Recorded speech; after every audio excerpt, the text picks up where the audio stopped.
Hello again. Just watched a rather interesting video. I'll attach the link. The title is The True and Real Birth Certificate of Barack Obama. And it was put together by a gentleman by the name of David Voss, that's V-O-S-C. And what you'll see is a document that I believe we saw a number of years ago, which has Obama's footprint. And the document is his birth certificate that was produced in Kenya. Got a couple of questions I want you to sort of ponder and think about. What do we know about Barack Obama's past? Well, not a whole lot. But there's certain things that cause a whole lot of concern. For example, we know that Elena Kagan, who was an attorney, worked with a law firm that Eric H. Holder Jr. was a partner in. And that law firm buried his past.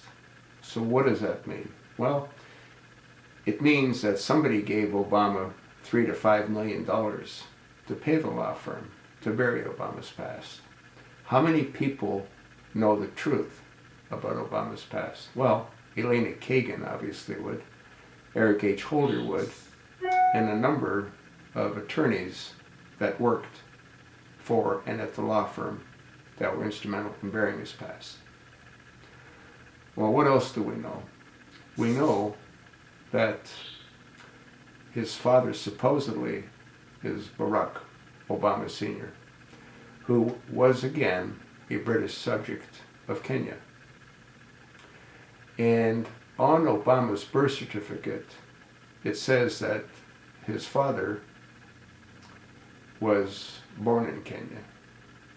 Well, Kenya didn't exist until 3 years after Obama was born. Just a minor detail. Then we also know that Barack Hussein Obama has a striking resemblance to Frank Marshall Davis. Who was Frank Marshall Davis? Well, he was a Muslim communist on the FBI watch list. And he also dabbled in photography. And he was taking nude pictures of Ann Dunham.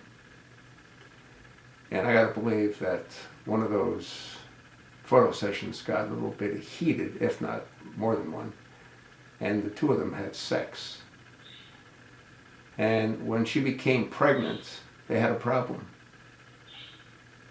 They couldn't have Frank Marshall Davis be his father because, again, he was on the FBI watch list. Barack Obama Sr. was attending university, and they needed a black man because she was going to have a mulatto baby. Well, Barack Obama Sr. became a patsy in this whole deal. I want you to go Google Barack Obama Sr. Take a look at the color of his skin, black as coal, but smooth as silk. Obama's supposed uncle, also black as coal, but smooth as silk. Take a look at Frank Marshall Davis. Skin tags all over his face. Take a look at Barack Obama. Skin tags all over his face. Do you have any doubt as to who the sperm donor was? Huh? You know what's really sad is DNA could prove this. The problem is, could we believe the lab results if in fact DNA samples were ever provided? And the government has the ability to do that, as they did with Billy Bob.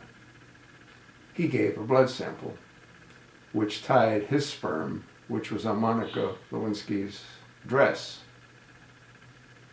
So there's no doubt that they had some form of sex, probably oral, and some of the semen dribbled onto her dress. But this isn't about Billy Bob.